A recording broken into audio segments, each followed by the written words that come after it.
तो आज हम लोग स्टार्ट करेंगे यूनिसेलुलर फ्रेश वाटर ऑर्गेनिज्म, ठीक है। यहाँ से unicellular fresh water organisms and most plant cells tend to gain water through osmosis, ठीक है। बहुत सारे ऐसे भी आपके ऑर्गेनिज्म है बेटा जो आपके यहाँ पे पानी में पाए जाते हैं, और साथ ही साथ जो प्लांट है बेटा वो भी आपका पानी जो गेन करता है बेटा वो ऑस्मोसिस के प्रोसेस से ही करता है, ठीक है। So absorption of water by plant roots is also an example of osmosis. तो जब भी आपका कोई भी प्लांट का जो रूट है, ठीक है, अगर पानी गेन कर रहा है, ठीक है, रूट्स के अंदर में, ठीक है, तो वो होता है बेटा आपके ऑस्मोसिस से। क्या होता है बेटा? ऑस्मोसिस, क्योंकि रूट्स के अंदर में पानी की कंसंट्रेशन कम रहती है, और फिर उस कंसंट्रेशन के कम होने के कारण फिर आपका क्या होता है बेटा, वो जो पानी है बेटा फिर रूट्स के अंदर में आ पाता है, ठीक है।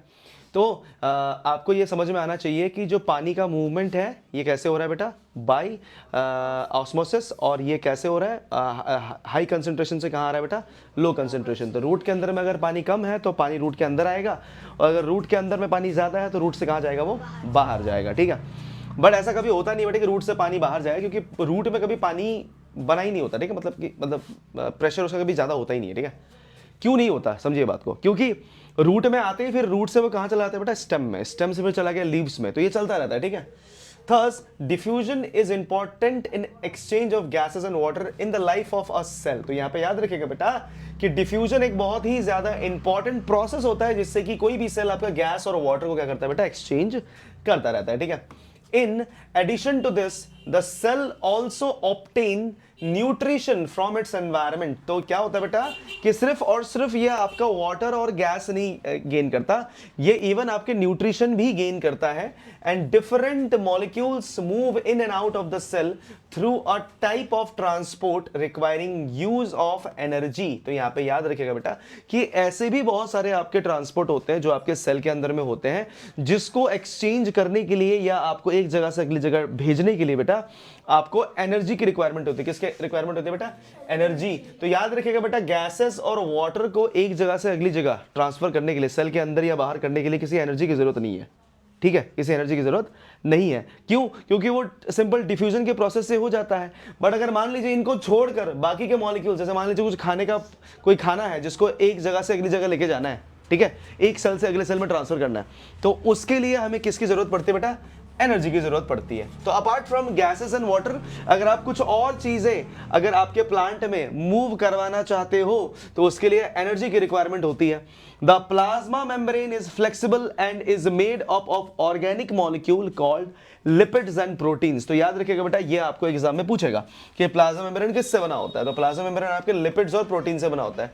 लिपिड्स क्या है बेटा? लिपिड्स बेसिकली एक टाइप का फैट्स है। क्या है बेटा? ये फैट्स। तो आप देख सकते हो लिपिड और प्रोटीन से बेटा क्या बना होता है? आपका प्लाज्मा मेम्ब्रेन बना होता है।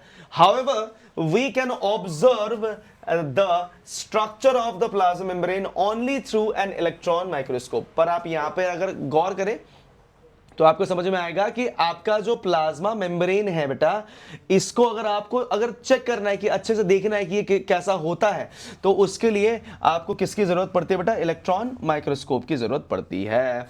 The flexibility of the cell membrane also enables the cell to engulf in food and other material from its external environment. तो याद रखिएगा बेटा कि सेल मेम्ब्रेन की फ्लेक्सिबिलिटी के ऊपर भी डिपेंड करता है कि किस तरह से कोई भी सेल कोई भी सेल खाने को पकड़ेगा। जैसे इसके एग्जांपल में अमीबा आता है, ठीक है बेटा। देखिए अब इस अमीबा के बारे में पढ़ेंगे, ये आपके एग्जाम में पूछा आता है, ठीक है।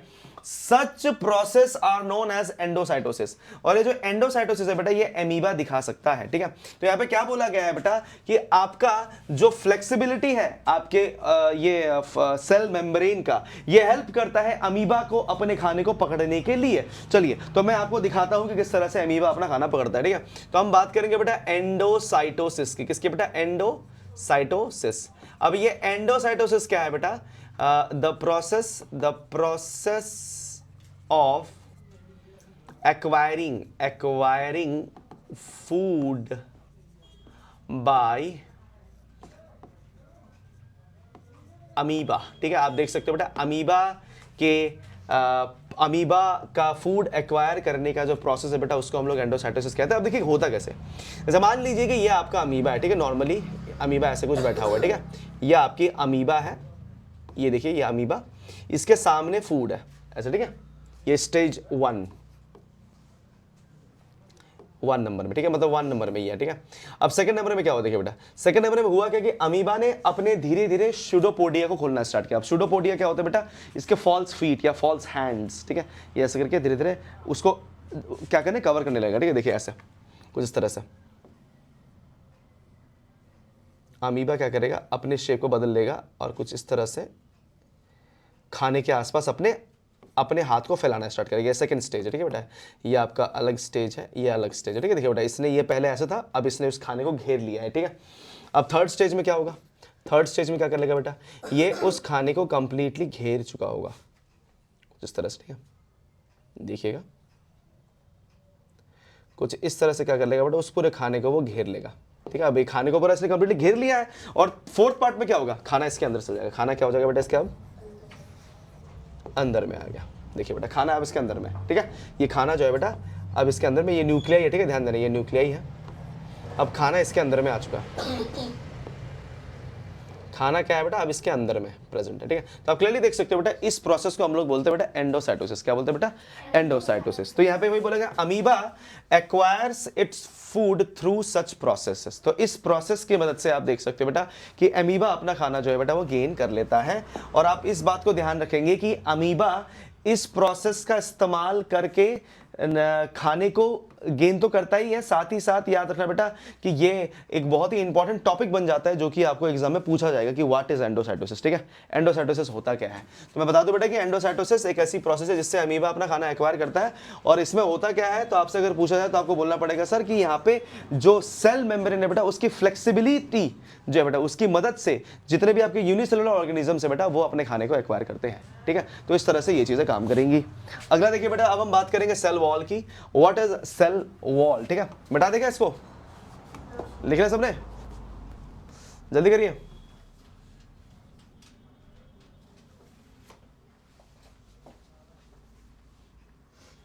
हो गया, बन गया होगा।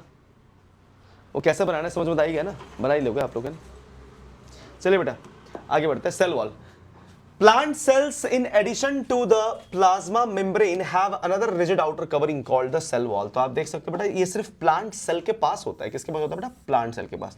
ये एनिमल सेल के पास नहीं होता, ठीक है बेटा। देखिए बेटा ये एनिमल सेल के पास नहीं होता, ठीक है। ओके, इसमें मैं आपको एक और प्रोसेस लिखवाना भूल गया। आप लोग प्लीज एक्सोसाइटोसिस लिख देना। Exocytosis, exocytosis, cytosis. एक्सोसाइटोसिस एक ऐसी प्रोसेस होती है जिससे कि आपका एमीबा जो है बेटा, एमीबा एक्सक्रीट करता है, ठीक है बेटा। Amoeba releases its waste material. एक तरह से आप साधारण भाषा में बोले तो हगना कह सकते हो इसको, ठीक है। हग दिया आपके उसने, अमीबा ने। तो एक्सोसाइटोसिस, तो एंडोसाइटोसिस और एक्सो में याद रखना, ठीक है। एक्सोसाइटोसिस, ठीक है। Amoeba releases its waste material, ठीक है, with the help of this process exocytosis. Clear है क्या? चलिए बेटा आगे बढ़ते हैं। तो प्लांट सेल में क्या होता है बेटा, तो प्लांट सेल में आपका सेल वॉल प्रेजेंट होता है। अब प्लांट सेल को सेल वॉल की जरूरत क्यों है भैया, क्योंकि आप अगर थोड़ा गौर करें तो एनिमल्स का क्या एडवांटेज है। तो एनिमल्स जैसे मान लो बारिश वारिश हो रही हो तो भाग के कहीं छुप सकता है ना एनिमल, है कि नहीं। धूप बहुत ज़्यादा पड़ रही हो तो छाँव में जा सकता है, ठीक है। अगर कहीं बहुत खतरनाक अगर हालत हो रखा तो आप कहीं जाके छुप सकते हो ना। क्या पेड़ वगैरह छुप सकते हैं क्या? नहीं। तो इसीलिए पेड़ को एक एक्स्ट्रा प्रोटेक्टिव लेयर देना जरूरी होता है। इसीलिए बेटा सेल वॉल का जो प्रोटेक्टिव लेयर है ये आपके पेड़ों को या प्लांट को दिया जाता है, ठीक है ना। तो क्यों सेल वॉल प्रेजेंट है, अगर आपसे पूछ लिया जाए why cell wall is present, तो आपको कहना पड़ेगा it is extra protective layer given to the plant from the external environment. Yes, external environment से एक एक्स्ट्रा प्रोटेक्टिव लेयर इनको दिया गया है, ठीक है। अब ध्यान दीजिए बेटा, the cell wall lies outside the plasma membrane. जो सेल वॉल है बेटा ये आपके प्लाज्मा मेम्ब्रेन के बाहर लाई करता है। ये मतलब कि अगर मान लीजिए कि ये सेल है, ठीक है, इस तरह से न्यूक्लियस है, ये आपका सेल मेम्ब्रेन है, तो इसके बाहर में एक और ऐसा लेयर होता है, ठीक है बेटा, जो कि आपके सेल वॉल कहलाता है। क्या कहलाता है बेटा? सेल वॉल कहलाता है, ध्यान रखिएगा, ठीक है इस बात का। अब देखिए क्या बोला गया, the plant cell wall is mainly composed of cellulose. ये आपके सवाल में आएगा कि बताओ सेल वॉल किसका बना है, तो आपको कहना पड़ेगा सर ये सेलुलोस का बना होता है। किसका बना होता है बेटा? सेलुलोस का बना हुआ है। Cellulose is a complex substance and provide structural strength to plants. Yes, cellulose क्या है बेटा? ये एक ऐसा कॉम्प्लेक्स सब्सटेंस है बेटा जो कि आपके प्लांट को एक स्ट्रक्चरल स्ट्रेंथ प्रोवाइड करता है। मतलब कि ये प्लांट को बाहर से हार्ड बनाता है, ठीक है, एक स्ट्रक्चर देता है उसको जो कि उसको प्रोटेक्ट करता है हार्श क्लाइमेट से, ठीक है बेटा। तो इस बात को थोड़ा ध्यान में रखेंगे आप। तो यहाँ पे यही बताया गया है कि the plant cell wall is mainly composed of cellulose and cellulose is a complex substance and provide structural strength to plants. चलिए अब आगे बढ़ते हैं बेटा। When a living plant cell loses water, जब एक लिविंग प्लांट सेल पानी lose करता है through osmosis, there is a shrinkage और contraction of the content of the cell away from the cell wall. तो यहां पर मैं आपको एक बात बता दूं बेटा, ये होता क्या है, देखिए जैसे मान लीजिए कि ये जो अंदर वाली लाइन है ना बेटा, ये वाली, ये आपका सेल मेम्ब्रेन है। क्या है बेटा? Cell membrane. और ये जो है बेटा ये सेल वॉल है। सेल वॉल याद रखिएगा बेटा, किसी भी चीज को अंदर या बाहर जाने से वो नहीं रोकता, ठीक है, कभी नहीं रुकेगा, ठीक है, क्योंकि ये सेल वॉल जो होता है बेटा ये आपके सेलुलोज से बना हुआ है और ये मेनली आपका डेड होता है। क्या होता है बेटा आपका? डेड। जो लिविंग होता है बेटा ये होता है, ये लिविंग। आपका सेल मेम्ब्रेन जो है बेटा ये लिविंग है, जबकि सेल वॉल जो होता है बेटा ये डेड ही होता है। तो ये किसी को अंदर या बाहर जाने से नहीं रोकता, ये नॉर्मली बस एक दीवार होता है जिसमें कि अंदर बाहर चीजें हो सकती है, ठीक है। अब बात को समझना, ठीक है, होता क्या कि जब सेल अपना पानी लूज करेगा, ठीक है, तो जब ये सेल पानी लूज करेगा तो सेल तो छोटा होगा ना, सेल क्या होगा बेटा? छोटा। बट ये सेल वॉल जो है बेटा ये तो क्या है? डेड है। और क्या है बेटा? ये फिक्स्ड है। डेड और क्या है बेटा? ये फिक्स्ड है। डेड है और फिक्स्ड है, मतलब कि ये हिल नहीं सकता अपनी जगह से। बट प्लांट जब अपना पानी लूज करेगा तो इसका मेम्ब्रेन तो धीरे धीरे छोटा होगा ना, क्योंकि प्लांट जब पानी लूज करता है तो श्रिंक होता है ना। तो ये क्या होगा बेटा? ये सेल वॉल से दूर जाने लगेगा। सेल वॉल से क्या जाने लगेगा बेटा? दूर। और इसी को क्या कहते हैं बेटा? इस प्रोसेस को हम लोग कहते हैं बेटा यहां पे प्लाज्मोलाइसिस। क्या बोलते हैं बेटा? प्लाज्मोलाइसिस। तो यहां पर ये सवाल आपका 110% पूछा जाएगा, बताओ प्लाज्मोलाइसिस क्या है, ठीक है। तो यहां पे क्लियरली लिखा हुआ है कि जब एक लिविंग प्लांट सेल पानी लूज करता है ऑस्मोसिस के द्वारा तो वो श्रिंक होता है और वो जो है बेटा वो उसके कंटेंट जो है बेटा सेल वॉल से दूर चले जाते हैं। तो इस प्रोसेस को हम लोग क्या कहते हैं बेटा? प्लाज्मोलाइसिस कहते हैं। तो ऐसा प्रोसेस जिसमें कि प्लांट सेल अपना पानी लूज करेगा, लिविंग प्लांट सेल पानी लूज करेगा और याद रखना बेटा कि उसके जो कंटेंट है वो सेल वॉल से दूर चले जाएंगे। तो उस समय उस पर्टिकुलर प्रोसेस को हम लोग क्या कहेंगे बेटा? प्लाज्मोलाइसिस कहेंगे, ठीक है। इसी को प्लाज्मोलाइसिस कहा जाता है। क्लियर? Any doubt? ठीक है, इसको प्लीज याद रखिएगा। क्या करना है बेटा? इसको याद रखना है आपने, ठीक है बेटा। और इसके बेटा दो स्टेट है बेटा, वो भी मैं आपको बताता हूं। वो वैसे आप लोगों को जरूरी तो नहीं है, ठीक है, उसको समझना जरूरी है, मतलब नहीं है उतना, बट फिर भी आप समझ लीजिए, ठीक है बेटा। देखिए बेटा कि जब प्लांट सेल ठीक है बेटा जब पानी लेता है ना बेटा, तो वो ज्यादा पानी नहीं ले सकता, क्योंकि यहां पे क्या लगा है बाहर में? वॉल। तो ये वॉल क्या करेगा? उस पानी को रोकेगा ना बढ़ने से। तो याद रखिएगा बेटा कि ऐसे स्टेट को जब पानी प्लांट से लेता है, ठीक है, तो उस स्टेट को हम लोग बोलते हैं बेटा टर्जिड स्टेट। क्या बोलते हैं बेटा? Turgid state. जब पानी ले रहा है कौन? प्लांट सेल, ठीक है। When water is taken by plant cell, ठीक है बेटा। इसको क्या कहते हैं बेटा? ये टर्जिड स्टेट होता है। क्या होता है? टर्जिड। अब ये टर्जिड स्टेट में क्या आया? हाइपो आया या हाइपर आया? ये हाइपो आया, क्योंकि ये पानी ले रहा है कि नहीं बेटा? ये हाइपो आया, ठीक है। और जब ये पानी छोड़ेगा ना बेटा तो उसको हम लोग बोलेंगे हाँ हाइपरटोनिक है बेटा, बट उसका स्टेट बता रहा हूं, वो स्टेट होता है बेटा फ्लैसिड। क्या होता है बेटा? फ्लैसिड स्टेट, ठीक है बेटा। ये डबल सी है, ठीक है, फ्लैसिड स्टेट। और इसमें क्या होता है बेटा? When water is lost by plant cell. और ये सिर्फ और सिर्फ याद रखना बेटा, ये प्लांट सेल के लिए है बेटा, मैं प्लांट सेल के लिए बता रहा हूं, ठीक है। ये फ्लैसिड स्टेट है, और फ्लैसिड स्टेट में क्या होता है बेटा, हाइपरटोनिक कंडीशन होती है, इसीलिए आपका पानी जो है बेटा बाहर आता है। तो जब भी प्लांट सेल, कोई भी प्लांट सेल आपका पानी लेगा तो वो टर्जिडिटी दिखाता है। क्या दिखाता है? Turgid state. क्या दिखाता है बेटा? टर्जिड। और जब भी ये आपका पानी क्या करेगा, छोड़ेगा, वो क्या होगा? फ्लैसिड। उस समय वो क्या होता है? श्रिंक होता है। क्या होता है बेटा? श्रिंक। ठीक है, ध्यान रखिएगा इस बात का। चलिए, आई होप आप लोगों को समझ में आ गया। अब हम आगे बढ़ते हैं बेटा, ये समझ में आ गया हो तो बेटा आगे बढ़ जाते हैं, और नेक्स्ट जो आपके टॉपिक है बेटा उसको स्टार्ट करते हैं, न्यूक्लियस को।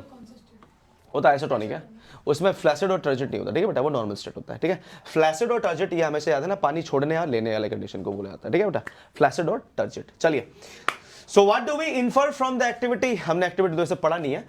It appears that only living cells and not dead cells are able to absorb water by osmosis. ओह, मतलब कि ऑस्मोसिस में क्लियरली बता दिया गया बेटा क्या, कि सिर्फ और सिर्फ लिविंग सेल ही आपके ऑस्मोसिस दिखा सकते हैं, डेड सेल आपके ऑस्मोसिस नहीं दिखा सकते। ठीक है, तो यहाँ पे वही लिखा है, इस आपके नीचे जो भी एक्टिविटी बताया गया है, the cell walls permit the cells of a plant, fungi and bacteria to withstand very dilute, जिसको बोलते हैं बेटा hypotonic external media without bursting. ठीक है बेटा, तो और इसी स्टेट को मैंने यहाँ पे एक्सप्लेन किया बेटा। ठीक है, कि जब आपका बहुत ज्यादा पानी बाहर होता है तो उस समय प्लांट क्या करता है बेटा, पानी लेकर क्या हो जाता है, टर्जिड स्टेट में चला जाता है प्लांट सेल। ठीक है बेटा, और यहाँ पे वही बताया गया है कि in such media the cell tends to take up water by osmosis, है ना, ये पानी ले लेता है ऑस्मोसिस से, and the cell swells building up pressure against the cell wall, और जो सेल वॉल है बेटा उसके अगेंस्ट उसको धक्का मारना स्टार्ट करता है ना, क्योंकि आपने पानी भरना स्टार्ट कर दिया ना, क्योंकि सेल वॉल ऐसा था, आपने सेल में पानी देना स्टार्ट किया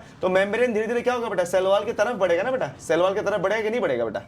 ठीक है बेटा, होगा कि नहीं होगा, ये बताइए तो, ये बढ़ेगा ना आगे की तरफ। तो बेटा इसको बेसिकली हम लोग एंटी प्लाज्मोलाइसिस बोलते हैं। क्या बेटा? एंटी प्लाज्मोलाइसिस, क्योंकि इसमें क्या हो रहा है बेटा, कि इसमें दूर नहीं जा रहा, ये उसको पास आ रहा है उल्टा। ठीक है, और इसीलिए मैंने बताया बेटा कि ये टर्जिड स्टेट होता है। क्या होता है बेटा? Turgid. The wall exert an equal pressure against the swollen cell, because of their walls such cells can withstand much greater changes in the surrounding medium than animal cell। इसीलिए याद रखना बेटा कि एनिमल सेल के मुकाबले plant cell ज्यादा strong होते हैं, क्योंकि उसमें सेल वॉल है। क्योंकि अगर यही सेम चीज एनिमल सेल में किया जाए तो एनिमल सेल में कोई आपका क्या नहीं है, वॉल नहीं है, तो वो पानी लेता रहेगा और फट जाएगा। क्या होगा बेटा? फट जाएगा। इसीलिए बेटा प्लांट सेल में टर्जिड स्टेट और फ्लैसिड स्टेट होता है। ठीक है, जबकि आपके इसमें टर्जिड और फ्लैसिड स्टेट नहीं हो सकता। ठीक है ना, टर्जिडिटी जब भी दिखा रहा है बेटा तो उस समय आपकी एंटी प्लाज्मोलाइसिस चल रही होती है, क्योंकि वहां पे जो सेल वॉल के तरफ आपका मेम्ब्रेन जाता है, मतलब ये फैलता है। ठीक है बेटा, बट अगर हम बात करें आपके यहाँ पे फ्लैसिड स्टेट की, तो फ्लैसिड स्टेट में क्या होता है बेटा, आपका जो सेल वॉल से दूर आपका क्या जा रहा होता है बेटा, ये सेल मेम्ब्रेन जा रहा होता है। ठीक है, और ये पानी छोड़ रहा होता है। क्लियर है? बात समझ में आ रही है? कोई डाउट है किसी को भी? चलिए बेटा, नहीं बेटा, कुछ नहीं होता, फ्लैसिड भी नहीं होता और टर्जिड भी। इसको आप तभी डिस्कस कर सकते हो जब हमारे पास क्या होंगे बेटा, सेल वॉल होंगे। और अगर हमारे पास सेल वॉल होंगे तो अभी आप लोग इधर बैठे नहीं होते ना, क्योंकि आप लोग चल सकते हो ना एक जगह से अगली जगह। तो आप लोगों में सेल वॉल नहीं है, जो नहीं चल सकते, जो मूव नहीं कर सकते, उनमें सेल वॉल होते हैं। ठीक है बेटा, जैसे प्लांट मूव कर सकते हैं क्या? नहीं कर सकते ना, तो इसीलिए बेटा उनमें सेल वॉल रहेंगे। ठीक है, चलिए बेटा अब हम बात करेंगे बेटा न्यूक्लियस की। अब न्यूक्लियस क्या करता है बेटा, न्यूक्लियस बहुत बहुत ज्यादा इंपॉर्टेंट है। ठीक है बेटा, आज हम लोग इसको पूरा डिस्कस करेंगे कि न्यूक्लियस में बेसिकली क्या है। देखिए बेटा, remember the temporary amount of onion peel we prepared, we have put iodine solution on the peel. Why? What would we see if we tried observing the peel without putting the iodine solution, है ना? Try it and see what the difference is further when we put iodine solution। इसमें मतलब बहुत कुछ बताया गया है। ठीक है, according to their chemical composition, different regions of cell get colored differentially. Some regions appear darker than the other regions. Apart from iodine solution, we could also use safranin solution or methylene blue solution to stain the cell। ठीक है, मतलब यहाँ पे अलग अलग chemicals की बात करी गई है कि अगर आप अलग अलग केमिकल्स से किसी भी सेल को स्टेन करते हो तो उसके अलग अलग रीजन में अलग अलग कलर आता है। ठीक है, न्यूक्लियस में अलग कलर आता है, आपके अलग पार्ट्स में अलग कलर आता है। तो ये अब हम बात करेंगे बेटा यहाँ पे कि न्यूक्लियस बेसिकली होता क्या है, ठीक है। The nucleus has a double layer covering called nuclear membrane, ठीक है। याद रखना बेटा कि न्यूक्लियस के पास ना बेटा डबल लेयरिंग क्या होती है, कवरिंग होती है, डबल लेयर कवरिंग, ठीक है। तो मतलब कि वो एक लेयर से कवर नहीं होता, वो एक और लेयर से कवर होता है, ठीक है। न्यूक्लियस जो होता है बेटा आपके वो दो लेयर से कवर्ड है, ठीक है। जैसे मान लीजिए एग्जांपल के लिए अगर मान लो कि ये हमारे पास सेल है, ठीक है, और मैंने बताया कि ये आपका न्यूक्लियस है, तो ये गलत हो जाएगा, इसके बाहर एक और लेयर होगा, ठीक है। दो लेयर्स इसकी होती है, ठीक है। तो यहाँ पे वही कहा गया बेटा कि nucleus has a double layer covering called nuclear membrane. The nuclear membrane has pores which allows the transfer of material from inside the nucleus to its outside, that is to the cytoplasm. तो यहाँ पे याद रखना बेटा कि nucleus के पास ना बेटा ना परफोरेशन होते हैं, छोटे छोटे छोटे छेद होते हैं उसमें, ठीक है। चलिए मैं आपको दिखाता हूँ बेटा, यहाँ पे डायग्राम में आई होप कि मतलब दिखाया गया हो, क्योंकि इसमें जनरली आपको वो पोर्स दिखाए जाते हैं, ठीक है। हम लोग यहाँ पर देख सकते हैं, एक मिनट अभी इसमें एक मिनट ये भी कट आउट करके दिखाया गया है। मैं आपको एनिमल सेल में दिखा, आई थिंक ये एनिमल सेल था, हाँ प्लांट सेल में आई थिंक और क्लियरली दिखाओ प्लांट सेल।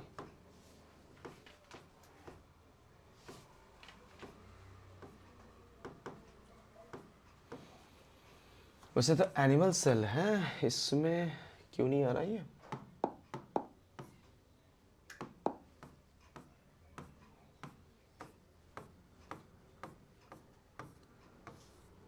चलो इसी में समझते हैं, ठीक है। देखिए बेटा ये आपका न्यूक्लियस है, ठीक है। ये बाहर में जो आपको दिख रहा है ना बेटा, ये पट्टी पट्टी टाइप्स, ये न्यूक्लियस नहीं, ठीक है। न्यूक्लियस सिर्फ ये बीच वाला है, ठीक है। ये अब इसके ऊपर में अगर आप गौर करें तो आपको दिखेगा कि यहाँ पे ना ये पार्ट दिखा, ठीक है बेटा, ये वाला यहाँ पे दिख रहा है आपको बेटा, एक छोटा सा आपको परफोरेशन दिखाया गया है, ठीक है, छोटे छोटे, ठीक है, ध्यान देना। अब यहाँ पे देखिए बेटा इस वाले में ये देखिए बेटा, ये देख लो छेद दिख रही है, ये छेद बेसिकली ये जो है ना बेटा, ये कंप्लीटली आपका एक स्फेरिकल शेप है, यहाँ पे कट करके दिखाया गया है। और ये जो छेद है ना बेटा, ये पूरे न्यूक्लियस के ऊपर ऊपर बने होते हैं ऐसे। देखिए बेटा अब क्लियर हो गया, सॉरी अभी देखना बेटा, ये पूरा पूरा क्लियरली दिख रहा है। अभी देखना बेटा यहाँ पे ना ये जो न्यूक्लियस है ना, ये छेद दिख रहा है, ये छेद, ये सारे आपके छेद ना पूरे के पूरे न्यूक्लियस से बने होते हैं, टॉप से भी, ठीक है। इसके ऊपर ऊपर में बहुत सारे, ये आपको इसके अंदर में और क्या होता है वो दिखाया गया। ये इस तरह से इसमें छेद होता है, ठीक है, बहुत सारे ऊपर ऊपर से, ठीक है। और इस छेद से क्या निकलता है बेटा, इस छेद से निकलता है बेटा राइबोसोम्स। क्या निकलता है बेटा? राइबोसोम्स। और राइबोसोम्स आप देख सकते हैं, ये उड़ रहा है, जो दिख रहा है बेटा, ये जो ग्रीन ग्रीन कलर के उड़ रहे हैं ना बेटा यहाँ पे, ये आपके राइबोसोम्स है। क्या है बेटा? राइबोसोम्स। ये राइबोसोम्स है। कुछ राइबोसोम्स आप देख पाओगे, ये राइबोसोम्स है, राइबोसोम्स। कुछ राइबोसोम्स आप देख पाओगे कि ये आपके इस एंडोप्लाज्मिक रेटिकुलम में भी चिपके हुए हैं, दिख रहा है बेटा आपको, ये इसके सरफेस पे चिपका है ना, ये दाने दाने की तरह, ठीक है बेटा।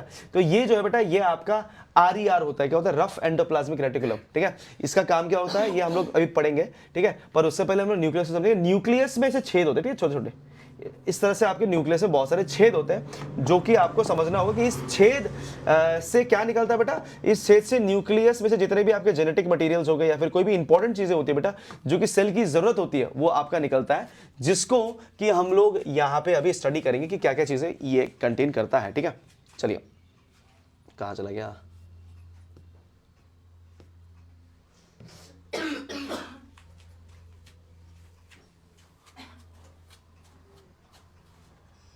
ठीक है, अब देखिए बेटा, the nucleus has a double layer covering called nuclear membrane. The nuclear membrane has pores which allow the transfer of material from inside the nucleus to its outside, ठीक है। तो यहाँ पे क्या बोला गया बेटा, इसमें पोर्स होते हैं, जो कि मैंने आपको दिखाया। इसमें पोर्स क्यों होते हैं? ताकि ये ट्रांसफर कर सके बेटा अंदर से बाहर की तरफ चीजों को, ठीक है, मटेरियल्स को। Its outside, that is to the cytoplasm, which we will talk about in section 5.2.4। अभी हम इसके बाद ही पढ़ेंगे इसके बारे में। The nucleus contain chromosomes which are visible as rod shaped structure only when the cell is about to divide. याद रखिए बेटा, न्यूक्लियस के पास क्या होता है बेटा? क्रोमोसोम होता है। क्या होता है बेटा? क्रोमोसोम। और याद रखिएगा बेटा, ये तभी विजिबल होते हैं जब दो न्यूक्लियस, मतलब एक न्यूक्लियस आपके टूटने वाला हो, ठीक है। जैसे मान लीजिए कि अगर एक सेल है और ये इसका न्यूक्लियस है, ठीक है बेटा। अब इसके अंदर में ना बहुत सारे रेशे रेशे टाइप की बहुत सारी चीजें होती है, ठीक है। इसको हम लोग क्या कहते हैं बेटा? इसको हम लोग कहते हैं क्रोमेटिन मटीरियल। क्या कहते हैं बेटा? क्रोमेटिन मटीरियल, ठीक है, क्रोमेटिन मटीरियल। अब होगा क्या बेटा, अगर मान लीजिए ये सेल अब डिवाइड होने वाला है, मतलब ये टूटने वाला है, ठीक है, तो ये अब जो है बेटा वो 2 सेल में डिवाइड होने वाला है कुछ इस तरह से, ठीक है। तो होता क्या है बेटा, इसकी न्यूक्लियस भी डिवाइड होगी, तो इसके अंदर में ना बेटा अब ना कुछ रॉड टाइप के स्ट्रक्चर दिखने लगेंगे, ऐसे ऐसे, ठीक है। आप देख रहे थे कि पहले क्या था बेटा, पहले कुछ ऐसे ये बाल की गुच्छे की तरह था ना ये, बट अब देखो ये ऐसे ऐसे हो गया। ये जो है बेटा, ये इसको कहते हैं बेटा क्रोमोसोम। क्या कहते हैं बेटा, क्रोमोसोम्स। तो ये क्रोमोसोम्स कब दिखता है, जब सेल क्या होता है बेटा, अबाउट टू डिवाइड। क्या होता है बेटा, अबाउट टू डिवाइड।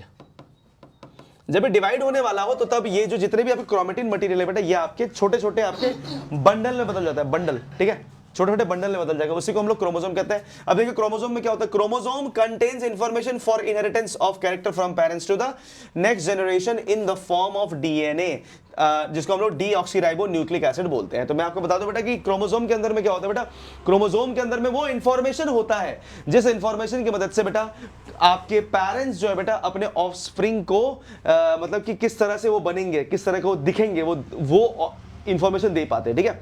जैसे कि आप सब लोग अपने को खुद देखिए कि आप सब लोग क्या हो बेटा, आप सब लोग अपने मदर और फादर के मिक्सचर हो, ठीक है। आप एग्जैक्टली अपने मम्मी की तरह नहीं दिखते, आप एग्जैक्टली अपने पापा की तरह नहीं दिखते, बट आप उन दोनों के क्या हो बेटा, एक मिक्सचर हो, ठीक है, उन दोनों से मिक्स होके बने हो।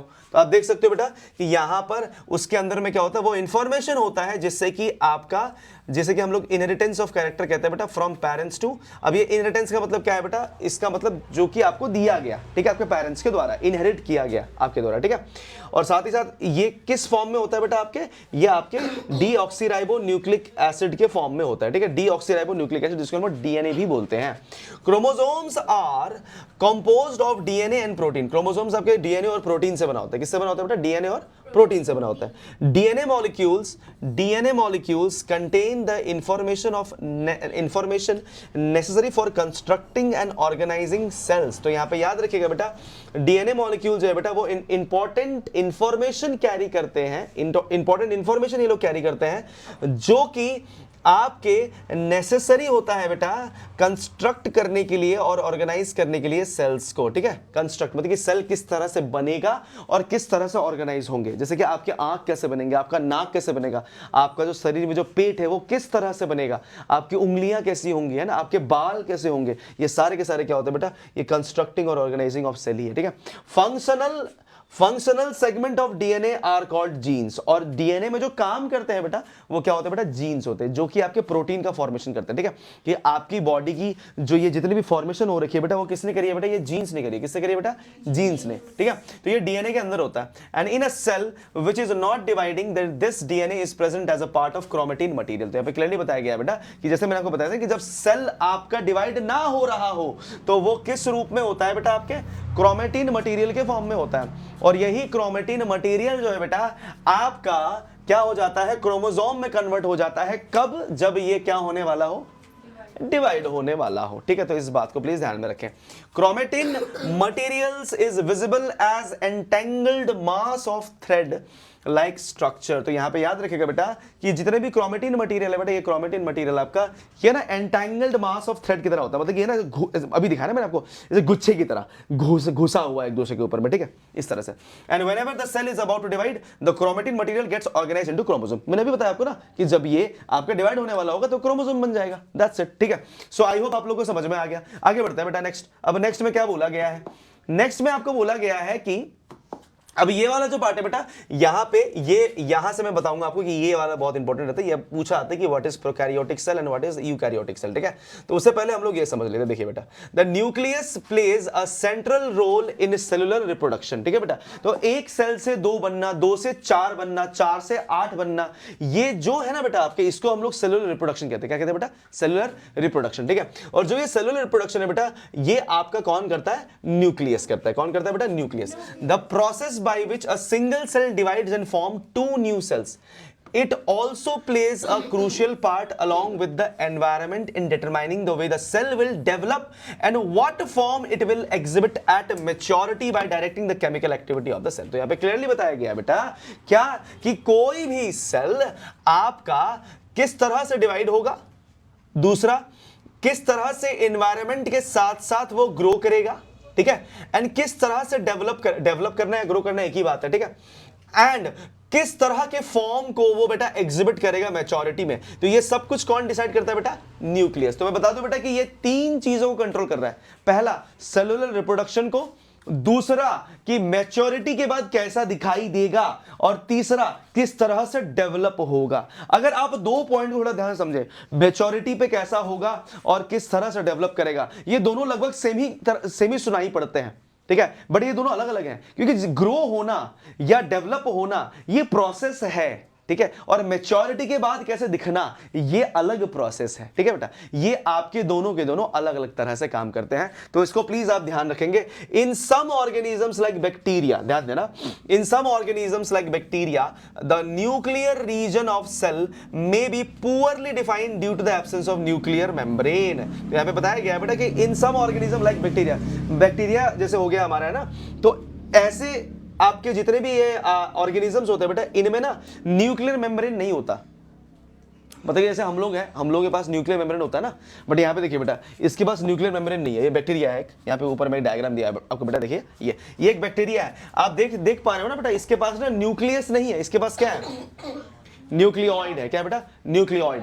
अब इसको न्यूक्लियोइड क्यों बोल रहे हैं बेटा, क्योंकि इसके पास अगर न्यूक्लियर मेम्ब्रेन होता तो इसको हम लोग क्या बोलते हैं, न्यूक्लियस। क्या बोलते हैं बेटा, न्यूक्लियस। और ये वेल डिफाइंड होता है, इसको क्या बोलते हैं बेटा, वेल डिफाइंड, वेल डिफाइंड, ठीक है, क्योंकि इसमें हर चीज है, इसमें पोर्स हैं, इसमें से आपके राइबोसोम्स निकल सकते हैं, ये आपके डिवीजन अच्छे से दिखा सकता है। बट ये देखो बेटा, इसमें तो न्यूक्लियोइड है, इसमें तो कोई मेम्ब्रेन है ही नहीं। अब मेम्ब्रेन है ही नहीं तो इसके न्यूक्लियस ही अच्छे से डिवाइड, मतलब न्यूक्लियस ही अच्छे से प्रेजेंट नहीं है, तो इसलिए बेटा ये क्या होता है बेटा, पुअरली डिफाइंड। क्या होता है बेटा, पुअरली डिफाइंड, पुअरली डिफाइंड होता है, और ये अपने फंक्शंस उतने एफिशिएंटली नहीं कर पाता जितने एफिशिएंटली आपके वेल डिफाइंड न्यूक्लियस कर पाता है, ठीक है।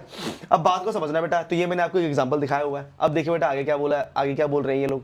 अब आगे ये लोग कह रहे हैं बेटा, अब आगे ये कह रहे हैं कि जो आपके ऐसे such an undefined nuclear region containing only nucleic acid, क्या कंटेन करता है बेटा ये, only nucleic acid is called a nucleoid. क्या कहते हैं बेटा इसको, न्यूक्लियोइड कहते हैं, ठीक है, जिसमें कि आपका कोई भी न्यूक्लियर मेम्ब्रेन नहीं होता, सिर्फ और सिर्फ क्या होता है बेटा, आपका एक न्यूक्लियोइड होता है, मतलब कि एक फ्लूइड होता है जो कि कैरी करता है वो, ठीक है। तो सच ऑर्गेनिजम्स, अब यहाँ पे डेफिनेशन आ रहा है बेटा, such organisms which cell lack a nuclear membrane are called prokaryotes. क्या कहते हैं बेटा, प्रोकैरियोट्स, प्रोकैरियोट्स। प्रो मतलब प्रिमिटिव, प्रिमिटिव मतलब सिंपल, ठीक है बेटा, और कार्योट्स मतलब कार्योन, जिसको न्यूक्लियस कहते हैं, ठीक है बेटा, प्रोकैरियोटिक। और इसी सेल को बोलते हैं बेटा प्रोकैरियोटिक सेल। क्या कहते हैं बेटा, प्रोकैरियोटिक सेल। और ऐसे सेल्स जिसके पास न्यूक्लियर मेम्ब्रेन होता है तो उसको हम लोग कहते हैं बेटा यूकैरियोटिक। क्या कहते हैं बेटा, यूकैरियोटिक, और यूकैरियोट्स कहते हैं बेटा यूकैरियोटिक सेल। तो मैं बता दूं बेटा, आपकी प्रोकैरियोटिक सेल में आपका एग्जांपल क्या क्या आता है, बैक्टीरिया, वायरस वगैरह हो गए, है ना, ये सब आपके आते हैं प्रोकैरियोटिक सेल में। और यूकैरियोटिक सेल में आपके एग्जांपल क्या क्या आते हैं, प्लांट सेल और एनिमल सेल, ठीक है, ये आपके यूकैरियोटिक सेल होते हैं। तो प्लीज आप इस बात का ध्यान रखेंगे, ठीक है। तो prokaryotic cell also lack most of the other cytoplasmic organelles. और इवन यहां पे बताया गया है बेटा कि प्रोकैरियोटिक सेल में ना बेटा आपके जैसे और भी जो ऑर्गेनल्स होते हैं वो नहीं होते। जैसे हमारे पास माइटोकॉन्ड्रिया होता है, जैसे हमारे पास वैक्यूल्स होते हैं, हमारे पास आपके एंडोप्लाज्मिक रेटिकुलम होता है, गोल्गी apparatus होता है, तो इनके पास वो सारी चीजें नहीं रहती, ठीक है। तो प्रोकैरियोटिक सेल के पास ना सेल ऑर्गेनल्स भी कम से कम ही रहता है, क्योंकि उसके पास न्यूक्लियस ही बहुत कमजोर है, ठीक है। तो इसलिए इस बात का ध्यान रखेंगे। ये डिफरेंस आपको आगे एक टेबल में ही दिखा दिया जाएगा, जो टेबल में पूरा डिफरेंस ही है, आप चिंता मत करिए, वहां से भी आप इसको लिख सकते हो, ठीक है। देखिए और आगे क्या बताया गया है कि आगे यहां पे बता रहे हैं कि present in eukaryotic cell, many of the functions of such organelles are also performed by poorly organized part of the cytoplasm। यहाँ पे आप देख सकते हो साइटोप्लाज्म कितना बेकार सा इसका ना, कुछ है ही नहीं, इसमें कुछ दिख ही नहीं रहा आपको, राइबोसोम थोड़े बहुत दिख रहे हैं, प्लाज्मा मेम्ब्रेन थोड़ा बहुत है, सेल वॉल है इसके पास, और न्यूक्लियोटाइड से और कुछ भी है नहीं यहाँ पे, ठीक है, बस इतना ही है। तो आप क्लियरली देख सकते हो बेटा कि ये काफी पुअरली ऑर्गेनाइज होता है, आपको यहाँ पे बता दिया गया था पहले ही, पुअरली ऑर्गेनाइज्ड है बेटा। Parts of the cytoplasm and the chlorophyll in photosynthetic prokaryotic bacteria is associated with membranous vesicles। तो यहाँ पे क्या बताया गया बेटा, the chlorophyll in photosynthetic The chlorophyll in photosynthetic prokaryotic bacteria is associated with membranous vessels, bag-like structures, but not with plastid as an eukaryotic cell. ठीक है, जैसे हमारे यूकैरियोटिक सेल में क्या होता है, तो प्लास्टिड्स होता है ना बेटा, बट आपके प्रोकैरियोटिक में क्या होता है बेटा, प्रोकैरियोटिक में आपका मेम्ब्रेनस वेसिकल्स होता है. ठीक है, मेम्ब्रेनस वेसिकल्स. ये वेसिकल्स क्या होते हैं बेटा, ये बोरी की तरह आपके ना छोटे छोटे सैक की तरह होता है. ठीक है बेटा, ये जिसमें कि आपके ये प्रेजेंट रहता है. बट आप देख सकते हो कि राइबोसोम्स ऐसे ही बस इन्होंने यहाँ पे स्प्रेड किया हुआ है. ठीक है, तो इसलिए आपको ये समझना पड़ेगा कि ये जो है बेटा कुछ इस तरह से प्रेजेंट रहता है. ये आपका एक प्रोकैरियोटिक सेल का एग्जांपल आपको दिया गया है. This may be a bacteria. ठीक है, हो सकता है ऐसा. तो यहाँ पे जो डिफरेंस है बेटा आपको क्लियरली अगर आपको देखना है तो इस वाले पेज में आपको कंप्लीटली ये देखिए बेटा, प्रोकैरियोटिक सेल और यूकैरियोटिक सेल का पूरा डिफरेंस दिया गया है. मैं इसके फिल इन द ब्लैंक्स को भर देता हूं. देखिए बेटा, तो यहाँ पे बोला क्या गया है बेटा कि प्रोकैरियोटिक सेल की साइज देख सकते हो आप बेटा 1 से 10 माइक्रोमीटर की जितनी होती है. ठीक है, और जबकि यूकैरियोटिक सेल की साइज आप देख सकते हो 5 से 100 माइक्रोमीटर की जितनी होती है. तो जनरली अगर आप ये भूल जाओगे तो आप अगर इसको ना भी लिखो तब भी आप ये जरूर लिख दीजिएगा कि साइज जनरली स्मॉल होती है, साइज जनरली क्या होती है, लार्ज होती है. ठीक है, ये इसकी साइज है. न्यूक्लियर रीजन क्या होता है बेटा, इसका पुअरली डिफाइंड होता है. क्या होता है बेटा, पुअरली डिफाइंड. ठीक है, defined and nuclear membrane is absent. ठीक है बेटा, membrane is absent and known as known as आपका न्यूक्लियोटाइड्स. क्या बोलते हैं बेटा इसको, न्यूक्लियोइड या न्यूक्लियोटाइड. ठीक है, न्यूक्लियोइड ही बोलते थे ना, क्या वो ज्यादा सही रहेगा ना. अगर बुक में न्यूक्लियोइड से लिखा हुआ है तो न्यूक्लियोइड से लिख देता है, न्यूक्लियोइड्स. ठीक है, न्यूक्लियोइड्स. ठीक है, न्यूक्लियोइड्स. क्रोमोसोम इसमें सिंगल रहता है, इसमें क्रोमोसोम मोर देन वन रहता है बेटा. क्रोमोसोम्स आपको पता ही होना चाहिए क्या है chromosomes, right. Membrane bound cell organelles absent और इसमें membrane bound cell organelles present. इतना लिखना. ठीक है, आपने मतलब सब कुछ सेम रहेगा, बस आप ये सब कुछ सेम रहेगा, बस आप लिख देंगे प्रेजेंट. क्या लिख देंगे बेटा, प्रेजेंट. तो ये आपका डिफरेंस हो जाता है प्रोकैरियोटिक सेल और यूकैरियोटिक सेल का. क्लियर, आई होप समझ में आ गया. ओके, चलिए आगे बढ़ते हैं. ठीक है बेटा, तो ये आपका हो गया prokaryotic cell and eukaryotic cell. Please फटाफट से लिख ले इसको, ये आपके एग्जाम में पूछता है. ठीक है, जल्दी लिखिए. इसके बाद क्या लिखा है? एब्सेंट. जल्दी लिखिए, जल्दी फटाफट, टाइम वेस्ट ना करें. क्या बेटा, देखो खांसी लग गई, 12 महीने की खांसी है तेरा, कैसे रियाज करती है ना.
हो गया.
हो गया?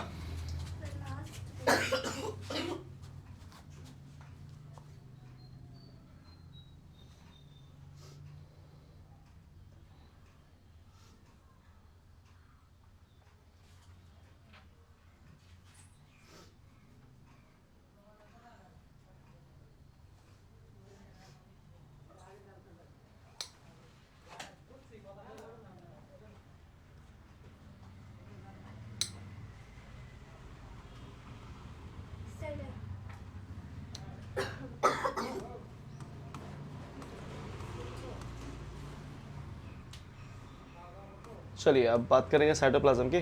साइटोप्लाज्म क्या होता है? When we look at the temporary mount of onion peel as well as human cheek cell, we can see a large region of each cell enclosed by the cell membrane. ठीक है, this region takes up very little stain, it is called the cytoplasm. ठीक है, तो cytoplasm basically क्या होता है बेटा? The cytoplasm is the fluid content, यहाँ पे डेफिनेशन ये रहा, the cytoplasm is the fluid content inside the plasma membrane. तो प्लाज्मा मेम्ब्रेन के अंदर में जो भी फ्लूइड कंटेंट होता है बेटा, वो आपका पूरा साइटोप्लाज्म होता है। ठीक है, it also contain many specialised cell organelles, ये बहुत सारे स्पेशलाइज्ड सेल ऑर्गेनल्स को भी पकड़ता है, and each of these organelles perform a specific function for the cell. तो ये सेल के लिए बेटा एक स्पेसिफिक फंक्शन परफॉर्म करता है हर एक सेल ऑर्गेनल। तो यहाँ पे जो भी सेल ऑर्गेनल आपके ये जो प्लाज्मा मेम्ब्रेन के आपके ये जो साइटोप्लाज्म के ऊपर होता है, ये देखिए बेटा, ये जो ग्रीन कलर का आपको दिख रहा है पीछे, ये बैकग्राउंड या पूरा साइटोप्लाज्म है, और इस साइटोप्लाज्म के ऊपर में ये जितने भी आपको ऑर्गेनल्स दिख रहे हैं बेटा, ये सारे के सारे आपके अलग अलग फंक्शन परफॉर्म करते हैं। ठीक है, अलग अलग फंक्शन परफॉर्म करते हैं। ठीक है, इन सब का एक स्पेसिफिक फंक्शन आपका वर्किंग तरीका है। ठीक है, सबका अपना अपना, जैसे गोल्गी apparatus हो गया, एंडोप्लाज्मिक रेटिकुलम हो गया, न्यूक्लियर एनवलप, न्यूक्लियरी बेसिकली ये बाहर की कवर की बात हो रही है, ये न्यूक्लियस हो गया, आपका माइटोकॉन्ड्रिया हो गया, लाइसोसोम हो गया, सेंट्रियोल्स हो गया, प्लाज्मा मेम्ब्रेन है ना, ये सब जितने भी है बेटा यहाँ पे प्लाज्मा मेम्ब्रेन छोड़ के centrioles, ribosomes, mitochondria, lysosomes, endoplasmic reticulum, smooth, rough, ठीक है, गोल्गी apparatus, ये जितने भी हैं ये सब आपके साइटोप्लाज्म के ऊपर होते हैं। ठीक है, साइटोप्लाज्म के ऊपर नहीं बोलूंगा, बेसिकली साइटोप्लाज्म के अंदर रहते हैं, क्योंकि आपका जो सेल है ना बेटा, वो बेसिकली आपका एक 3 डायमेंशनल स्ट्रक्चर है। उस सेल के अंदर में जितने पानी या फ्लूइड भरा हुआ है, उसके अंदर में आपके सारे के सारे जो है बेटा, ये जो कंटेंट है वो प्रेजेंट रहते हैं। जितने भी कंटेंट अभी आपको यहाँ पे दिखाए गए हैं, चाहे वो गोल्गी apparatus हो, चाहे वो आपका माइटोकॉन्ड्रिया हो, जो भी है। ठीक है, तो इसको आप अच्छे से समझेंगे। ठीक है, आगे क्या बोला गया है बेटा? देखिए आगे हमें कहा जा रहा है कि cell organelles are enclosed by membrane. ठीक है, इसको हम लोग जितने भी सेल ऑर्गेनल्स है बेटा, जो आपके वेल डिफाइंड, जैसे यूकैरियोटिक सेल्स में जितने भी आपके ऑर्गेनल्स है, ठीक है बेटा, उनके बाहर भी क्या होता है बेटा? उनके बाहर भी आपके कवरिंग होती है। ठीक है, जिनको हम लोग मेम्ब्रेन कहते हैं। क्या कहते हैं बेटा? Membrane. In prokaryotes, beside the absence of defined nuclear region, the membrane-bound cell organelles are also absent ना, मतलब वो तो आपने लिख ही लिया नीचे। ठीक है, कि membrane bound आपके वो भी नहीं होते, ये जितने भी ऑर्गेनल्स वो भी एब्सेंट है, मतलब माइटोकॉन्ड्रिया नहीं है, लाइसोसोम नहीं है, गोल्गी apparatus नहीं है, एंडोप्लाज्मिक रेटिकुलम नहीं है। ठीक है, तो ये सब प्रेजेंट नहीं होते। In the other hand the eukaryotic cell have a nuclear membrane as well as membrane enclosed organelles, उसमें न्यूक्लियर मेम्ब्रेन भी होता है और साथ ही साथ मेम्ब्रेन बाउंड आपके ऑर्गेनल्स भी प्रेजेंट यहाँ पे रहते हैं। ठीक है, मतलब कि उसके पास न्यूक्लियस तो यही है, साथ साथ में आपका गोल्गी apparatus हो गया, माइटोकॉन्ड्रिया हो गया, ये सब भी आपके प्रेजेंट रहते हैं। The significance of membranes can be illustrated with an example of virus. ठीक है, तो आप देख सकते हो बेटा कि इसका जो मेम्ब्रेन का जो सिग्निफिकेंस है बेटा, वो एक वायरस से आप इलस्ट्रेट कर सकते हो। देखिए बेटा, virus lack any membranes and hence do not show characteristics of life. मतलब कि जो वायरस होता है ना, वायरस बेटा, वायरस के अंदर में कोई भी आपका मेम्ब्रेन बाउंड ऑर्गेनल होता ही नहीं है। तो इसलिए जब तक से किसी होस्ट के अंदर नहीं जाता, जब तक से किसी इंसान के बॉडी में, किसी भी जानवर के बॉडी में, किसी भी ऐसी चीज के बॉडी में एंटर नहीं करता जहां इसको जिंदा रहने के लिए चीजें मिले, तब तक से हम क्या बोलते हैं बेटा? कि ये आपका डेड है। क्या है बेटा? डेड है, क्योंकि यहां पे साफ साफ लिखा हुआ है कि show no characteristics of life, कोई लाइफ के कैरेक्टरिस्टिक नहीं शो करेगा until they enter a living body and use its cell machinery to multiply. और ये जो वायरस है ना बेटा, ये सेल की मशीनरी को यूज करता है। इमेजिन कर लो कि ये कितना ज्यादा मतलब कि खतरनाक होगा ना, कि सेल में घुस के सेल के मशीनरी को यूज कर रहा है ये, अपने आप को रिलेवेंट बनाने के लिए। तो बेसिकली करता क्या है बेटा, ये उसकी मशीनरी का इस्तेमाल करता है सो दैट कि it can multiply away much faster, ठीक है। तो इसलिए आपको ये समझना चाहिए। चलिए बेटा आगे बढ़ते हैं। तो अब हम यहाँ पे बात करेंगे बेटा आपके सेल ऑर्गेनल्स की, ठीक है। सेल ऑर्गेनल्स क्या होते हैं और हुआ तो मैं आज आपको एंडोप्लाज्मिक रेटिकुलम समझा देता हूँ, उसके बाद फिर हम लोग कल से गोल्गी apparatus से स्टार्ट करेंगे और चैप्टर खत्म कर देंगे, ठीक है। देखिए बेटा, तो सेल ऑर्गेनल्स क्या होता है बेटा, every cell has a membrane around it to keep its own content separate from the external environment, ठीक है। हर एक सेल के पास क्या होता है बेटा, अपनी एक बाउंड्री होती है सो दैट कि वो क्या कर सके बेटा, अपने अंदर में जितने भी कंटेंट है उसको बाहर की चीजों से क्या कर सके, अलग कर सके, ठीक है। आप यहाँ पे देख सकते हो कि large and complex cells including cells from multicellular organism need a lot of chemical activities to support their complicated structure and function. तो आप यहाँ पे क्लियरली देख सकते हो बेटा कि लार्ज और बड़े जो सेल है बेटा, है ना, उनको बहुत सारे including cell from the multicellular organism need a lot of chemical activity. इसमें बहुत सारी केमिकल एक्टिविटी होती है, ठीक है बेटा। क्यों हो रही है, to support their complicated structure, इनके कॉम्प्लिकेटेड स्ट्रक्चर को सपोर्ट करने के लिए, क्योंकि न्यूक्लियस में कुछ और हो रहा है, आपके एंडोप्लाज्मिक रेटिकुलम में कुछ और हो रहा है, गोल्गी apparatus में कुछ और हो रहा है, लाइसोसोम में कुछ और हो रहा है ना, आपके प्लास्टिड में कुछ और हो रहा है। ये सब चीजें आपके अलग अलग क्यों है, क्योंकि आपको ये समझना होगा, क्योंकि इनके कॉम्प्लिकेटेड स्ट्रक्चर को और फंक्शन को समझना बहुत बहुत जरूरी है, ठीक है। तो ये चीज है, ठीक, इसीलिए इसमें बहुत सारी केमिकल एक्टिविटी होती है, ठीक है, बहुत सारी, क्योंकि न्यूक्लियस अलग है, सब कुछ अलग अलग है, इसलिए, ठीक है। जैसे कि आप अगर प्रोकैरियोटिक की बात करें तो प्रोकैरियोटिक में ये सब नहीं है, तो प्रोकैरियोटिक में ऐसे अलग अलग आपके नहीं होता कुछ, ठीक है। प्रोकैरियोटिक में बेसिकली क्या है कि मेम्ब्रेन बाउंड आपके जितने भी ये मेम्ब्रेन बाउंड जो आपके ऑर्गेनल्स है वो एब्सेंट है, तो उसमें उतने सारे फंक्शंस नहीं होंगे जितना आपके किसी एक मल्टी सेलुलर ऑर्गेनिज्म में होता है, ठीक है, जो कि आपके एनिमल सेल और प्लांट सेल में देखा जाता है, ठीक।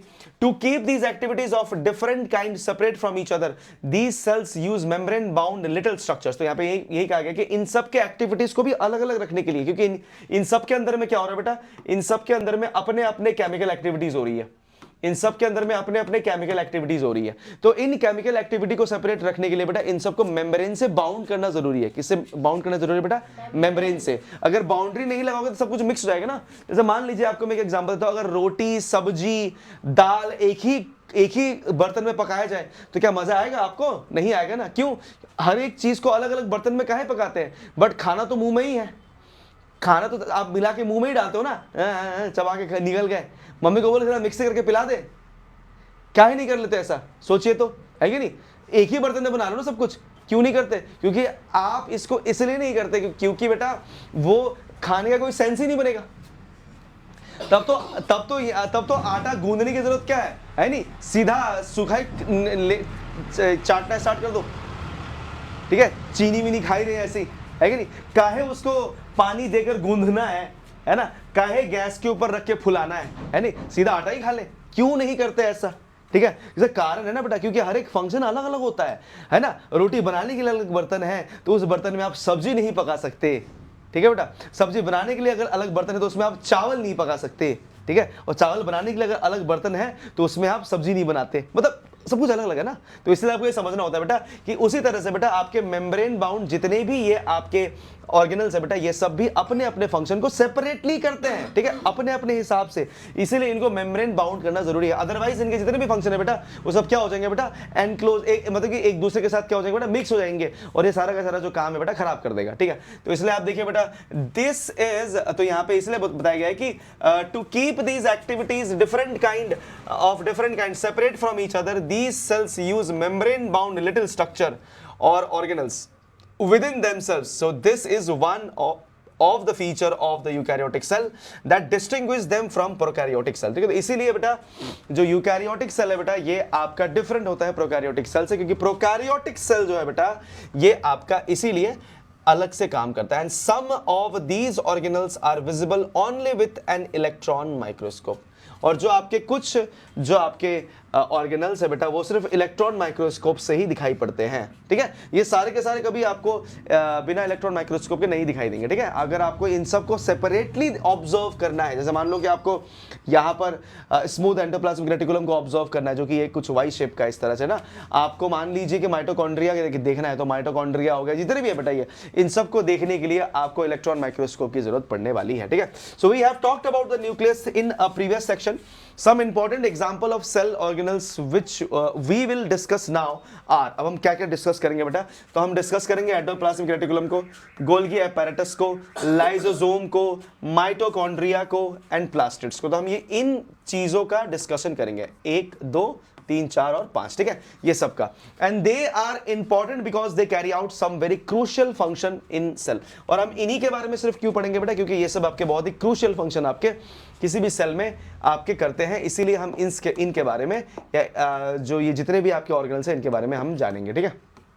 चलिए बेटा, तो आपका स्टार्ट होता है बेटा एंडोप्लाज्मिक रेटिकुलम से, ठीक है. तो मैं आज आपको एंडोप्लाज्मिक रेटिकुलम समझाऊंगा कि बेसिकली एंडोप्लाज्मिक रेटिकुलम क्या होता है, ठीक है. और एंडोप्लाज्मिक रेटिकुलम बेटा 2 तरह के होते हैं, ठीक है बेटा, rough endoplasmic reticulum and smooth endoplasmic reticulum, ठीक है. हम इन दोनों को समझेंगे, इसके बाद कल हम लोग ये चैप्टर खत्म कर देंगे. कल हमको बाकी का 4 ऑर्गेनल्स पढ़ना है और एक छोटा सा प्रोसेस पढ़ना है, तो ज्यादा टाइम नहीं लगेगा, ठीक है. चलिए देखिए बेटा, एंडोप्लाज्मिक रेटिकुलम क्या होता है. The endoplasmic reticulum is a large network of membrane bound, ध्यान से सुनना बेटा, the endoplasmic reticulum is a large network of membrane bound tubes and sheets. ये tubes और sheets से बने होते हैं. It looks like long tubules or round or oblong bags vesicles, है ना. मैंने कहा था ना आपको बोरी की तरह, सैक देखा होगा आपने ना, बोरी देखिए बेटा, चावल की बोरी देखिए बेटा, कैसी होती है वो. अगर उसमें चावल भरा होता है तो कैसा होता है, फूला हुआ रहता है ना, और चावल निकाले तो कैसे रहता है. हाँ एग्जैक्टली, उसको ऑब्लॉन्ग बैग बोलते हैं, ठीक है बेटा. समझ में आया कुछ, इसको वेसिकल्स बोलते हैं. उसमें कुछ भर के रख दो तो फूल जाता है वो, ठीक है. ऐसा छोड़ दो तो, जैसे मम्मी की हैंड बैग देखिए बेटा, वो ऑब्लॉन्ग बैग नहीं होती, उसमें कुछ ना डालो तभी फुला ही रहता है वो. जब मम्मी हाथ में लेके घूमती है ना, ऐसे छोटे छोटे बैग्स होते हैं, है कि नहीं, लड़कियों के जो बैग आते हैं ना बेटा, छोटे छोटे बैग जो होते हैं, ठीक है, वो हमेशा देखना, वो क्लचर वगैरह बोलते हैं उसको, या फिर जो साइड बैग होता है ना बेटा, वो तो हमेशा फुला ही रहता है. क्यों? क्योंकि उसमें कुछ ना डालो तब भी क्यों फुला रहता है बेटा, क्योंकि वो ऑब्लॉन्ग नहीं है ना, इसलिए, ठीक है. तो ऑब्लॉन्ग बैग्स ऐसे होते हैं वेसिकल्स.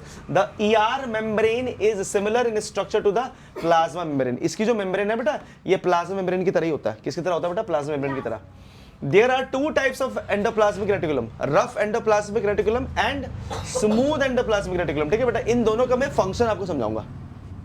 और रफ एंडोप्लाज्मिक रेटिकुलम रफ क्यों लगता है मैं आपको ये भी समझाता हूं, ठीक है. देखिए बेटा, rough endoplasmic reticulum look rough under a microscope because it has particles called ribosomes attached to its surface. तो यहाँ पे ध्यान दीजिए बेटा, मैंने आपको क्या बताया था, मैंने आपको बताया था यहाँ पे कि आपका जो राइबोसोम है वो कौन प्रोड्यूस करता है, न्यूक्लियस प्रोड्यूस करता है. अब ये देखिए बेटा, जो एंडोप्लाज्मिक रेटिकुलम होता है ना बेटा, वो आपके इस न्यूक्लियस के आसपास में ये पट्टी की तरह चिपका होता है. देखिए पट्टी की तरह चिपका है ना ये, ठीक है. अब ये जो न्यूक्लियस है, अगर इसको हम थोड़ा जूम करके देख ले बेटा, तो आपको और क्लियरली समझ में आएगा. देखिए बेटा, ये देखिए, ठीक है, ये देखिए बेटा, ठीक है. ये आपको यहां पर थोड़ा सा, ये अभी प्रोसेस हो रहा है, इसको हो जाने दो, ठीक है. ये जो न्यूक्लियस है बेटा आपका, ठीक है, धीरे धीरे अभी हो रहा है साफ.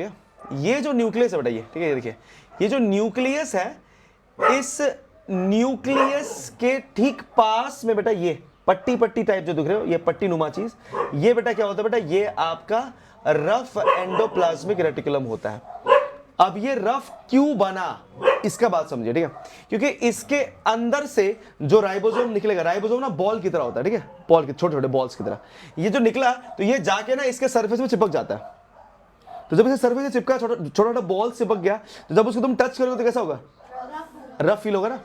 अभी अपना जीभ लीजिए और जीभ से ना अपने ये जो होंठ है ना, इसके नीचे वाला टच कीजिए, वहां पे वो गोटे गोटे मिलेंगे. हाँ करिए, हाँ दिख रहा है. इसकी फील वैसी होती है. इवन आपको दांतों से भी करो तो एक अजीब सी आवाज आती है, देखिए, एक अजीब सी आवाज आ रही है, ठीक है. आप जीभ से फील करिए उसको, तो वो एग्जैक्टली सेम फीलिंग इधर पे होती है, ठीक है. अब इसीलिए इसको फिर क्या कहते हैं, रफ सरफेस बोलते हैं, क्योंकि उसमें उसके ऊपर वो अजीब सा वो फील हो रहा है ना, वो गोटा टाइप फील हो रहा है. तो ये चीज, ठीक है, तो इसलिए इसको समझना जरूरी है बेटा. इसको हम लोग क्या कहते हैं बेटा, इसको हम लोग कहते हैं बेटा रफ एंडोप्लाज्मिक रेटिकुलम, क्योंकि जो न्यूक्लियस है बेटा, उससे जो राइबोसोम है वो निकल के उसमें चिपक जाता है. ठीक है। तो फिर स्मूथ क्या होता है, जिसके ऊपर में चिपका नहीं होता है कि नहीं। अब डिफरेंस समझ में आ गया ना कि रफ एंडोप्लाज्मिक रेटिकुलम को रफ क्यों बोल रहे हैं, क्योंकि उसके ऊपर राइबोसोम चिपका हुआ है। इसकी वजह से बेटा उसकी सरफेस रफ हो गई है, जो कि निकला कहां से, न्यूक्लियस से निकला है। और न्यूक्लियस से निकल के इसमें क्यों चिपका, तो आपने कहा कि सर क्योंकि ये न्यूक्लियस के बाहर बैठा हुआ है ना, इसलिए न्यूक्लियस के सामने सामने बैठा हुआ है, इसलिए सर इसमें चिपक गया। ठीक है, तो आप क्लियरली देख सकते हो कि यहाँ पे लिखा हुआ है कि rough endoplasmic reticulum RER looks rough under a microscope because it has particles called ribosomes attached to its surface, surface से चिपका हुआ है। Thus ribosomes which are present in all active cells are the sites of protein manufacture। और ribosome का काम क्या है बेटा, प्रोटीन बनाना। क्या बनाना बेटा, प्रोटीन बनाना। तो राइबोसोम का काम ही है प्रोटीन बनाना। तो राइबोसोम करता क्या है बेटा, प्रोटीन बनाता है। तो ये राइबोसोम चिपका किसके ऊपर है, रफ एंडोप्लाज्मिक रेटिकुलम के ऊपर। तो रफ एंडोप्लाज्मिक रेटिकुलम भी क्या करेगा, प्रोटीन बनाएगा, क्योंकि उसके ऊपर में क्या चिपका हुआ है, राइबोसोम चिपका हुआ है। कितना सिंपल सा थ्योरी है। ठीक है, देख रहे हो कि रफ एंडोप्लाज्मिक रेटिकुलम का फंक्शन क्या है, तो आप बोले सर प्रोटीन बनाना। क्या बनाना, प्रोटीन। तो आपने कहा क्यों बना रहे प्रोटीन, तो आप बोलेंगे क्योंकि राइबोसोम चिपका हुआ है ना। ये राइबोसोम कहां से आया, तो आपने कहा सर न्यूक्लियस से आया ना। तो न्यूक्लियस से निकला हुआ राइबोसोम जाके चिपक जाता है आपके एंडोप्लाज्मिक रेटिकुलम के ऊपर। एंडोप्लाज्मिक रेटिकुलम में चिपका हुआ जो आपका राइबोसोम है बेटा, वो प्रोटीन बनाने में हेल्प करता है। तो आप क्लियरली देख सकते हो कि रफ एंडोप्लाज्मिक रेटिकुलम क्या बनाता है, ये बनाता है आपका प्रोटीन। क्या बनाता है बेटा, प्रोटीन बनाता है। चलिए आगे बढ़ते हैं। The manufactured protein are then sent to various places, अलग अलग प्लेसेस में भेजा जाता है। ठीक है, and in the cell depending on need, और जहां जहां पे मतलब इसकी जरूरत होती है वहां पे इसको भेज दिया जाता है। ठीक है, अब देखिए बेटा, using the ER the SER helps in manufacturing of fat molecule और लिपिड्स। और अब आप क्लियरली देख सकते हो क्या बोला गया बेटा, अब जो आपका रफ एंडोप्लाज्मिक रेटिकुलम है वो तो बनाता है प्रोटीन, तो स्मूथ एंडोप्लाज्मिक रेटिकुलम क्या बनाता है, तो उसने कहा कि सर वो बनाता है लिपिड। क्या बनाता है बेटा, लिपिड और फैट मॉलिक्यूल। ठीक है, फैट मॉलिक्यूल और लिपिड एक ही चीज है। ठीक है, तो लिपिड कौन बनाता है बेटा, आपका लिपिड बनाता है SER। कौन बनाता है बेटा, SER, स्मूथ एंडोप्लाज्मिक रेटिकुलम। तो स्मूथ एंडोप्लाज्मिक रेटिकुलम क्या बनाएगा बेटा, लिपिड्स बनाएगा। ठीक है, फैट्स बनाएगा। और आपका RER क्या बनाता है बेटा, प्रोटीन बनाता है। ठीक है, किसकी मदद से, राइबोसोम की मदद से। तो ये आपका इंपॉर्टेंट है। अब आप प्लीज याद कीजिए, आज ही मैंने बताया हुआ है बेटा कि आपका जो प्लाज्मा मेम्ब्रेन है, आज नहीं तो मेरे साथ पीछे कल बताया था कि जो प्लाज्मा मेम्ब्रेन होता है बेटा वो आपका लिपिड और प्रोटीन से बना होता है। किससे बना होता है बेटा, क्या बात है। तो यहां पे प्रोटीन कौन बना रहा है और लिपिड कौन बना रहा है, तो इसका मतलब प्लाज्मा मेम्ब्रेन फॉर्म करने के लिए जो लिपिड और प्रोटीन बनता है वो कौन बनाता है, RER और SER। वेरी गुड, इसी को हम लोग कहते हैं बेटा मेम्ब्रेन बायोजेनेसिस। क्या कहते हैं बेटा, मेम्ब्रेन बायोजेनेसिस। अब यहां पे दिखा आता है, so some of these proteins and lipids help in building the cell membrane and this process is known as membrane biogenesis. देख रहे हो बेटा, ये हमने कल पढ़ा और कल का टॉपिक आज हमने कनेक्ट किया। ठीक है, तो इस तरह से आप समझ सकते हो कि आपकी जो मेम्ब्रेन बायोजेनेसिस है बेटा, ये वो प्रोसेस है जिसकी मदद से आपका मेम्ब्रेन बनाया जाता है। और मेम्ब्रेन बनता किससे बेटा, लिपिड और प्रोटीन से। ठीक है, बहुत बढ़िया। Some other proteins and lipids function as enzymes and hormones. और यहां पे ये वाला भी पार्ट जो है बेटा, प्लीज इसको आप याद रखिएगा। इसको उतना इन्होंने क्लियरली बताया तो नहीं है, वैसे आप पढ़ सकते हो कि जो प्रोटीन और लिपिड्स है ना बेटा, जो आपके प्रोड्यूस होते हैं यहाँ पे SER और RER से बेटा, तो वो आपके किसकी तरह काम करते हैं बेटा, एंजाइम्स और हार्मोन्स की तरह भी काम करते हैं। ये भी उसका फंक्शन ही होता है। ठीक है बेटा, although the ER varies greatly in the appearance in different cells, it always forms a network system. ठीक है, मतलब कि अलग अलग सेल में जो एंडोप्लाज्मिक रेटिकुलम है बेटा वो अलग अलग दिखता है। ठीक है, पर जरूरी नहीं है कि इनका फंक्शन अलग अलग हो, इन सब का फंक्शन सेम ही होता है। ठीक है, और इनका फंक्शन क्या है बेटा, नेटवर्क सिस्टम बनाना। क्या बनाना बेटा, नेटवर्क सिस्टम। और ये नेटवर्क सिस्टम किसके बीच में बनाता है बेटा, न्यूक्लियस से आपके सेल के बीच में। तो यहाँ पे आपका क्या बनता है बेटा, यहाँ पे आपका बन जाता है ये आपका यहाँ पे नेटवर्क सिस्टम बन जाता है। ठीक है,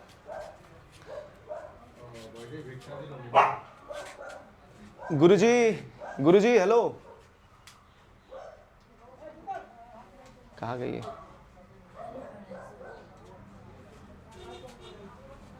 खोली दरवाजा, खोलिए ना। हाँ जी बोलिए बोलिए। भिक्षा कैसे दे, ये तो पढ़ने की जगह है, ये तो पढ़ने की जगह है ना, भिक्षा कहाँ से देंगे। ठीक है, सो नेटवर्क सिस्टम हो गया आपका। Come on, थर्स